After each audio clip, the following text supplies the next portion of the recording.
wadaad musaafir ah bari noo sheegay mid baa bari anago bariga dagaalkii sokeeya fariis 9 ayaa masaajidka Kuweydiga ayaanu ku sumcin jirnay aniga inaan kale masaajidkaas oo laga qaxayo dhulka lagu kala tagayo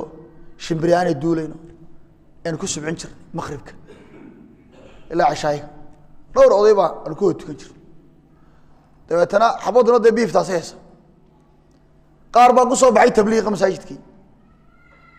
markaasay anagu labadeeda quraan marka hore iska nada wehel baab inoo noqdeen oo ayna soo fadhiisano quraanka xogaa markaan akhrinay ay yiraahdeen masaajidadii waxa loo qaybiyay 44 yaasiin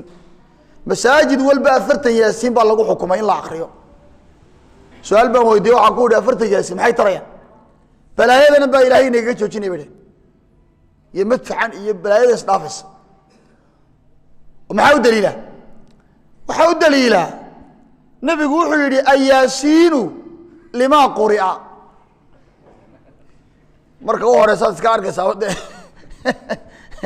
معمل فوق المعمل أياسين بقول لي أياسين هذا الكلمة في جميلة لما قرئ ياسين كوا واحد الله خريستون وعنقول صدق سؤالات بكويديني حديث كيا وريي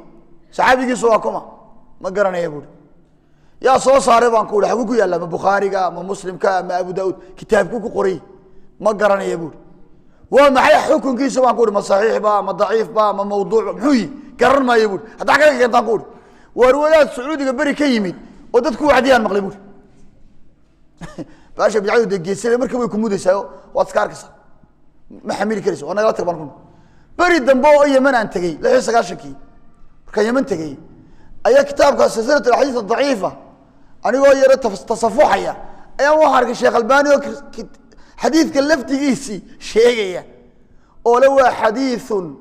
mawduu'un la asla lahu wa mawdu' asl hatta ciddi samaysay lama garanayo waa been hatta ciddi been da sheegtay lama garanayo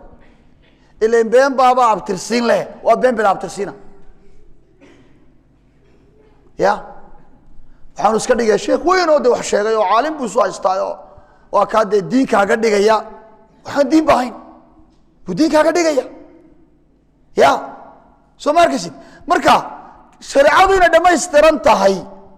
caqiidadii layna faray inaan rumayno kamaara shariicadu inay dhammaystiran tahay ayay bidcadu khilaafsan tahay oo waxay leedahay ma dhammaystirna intana ka dhiman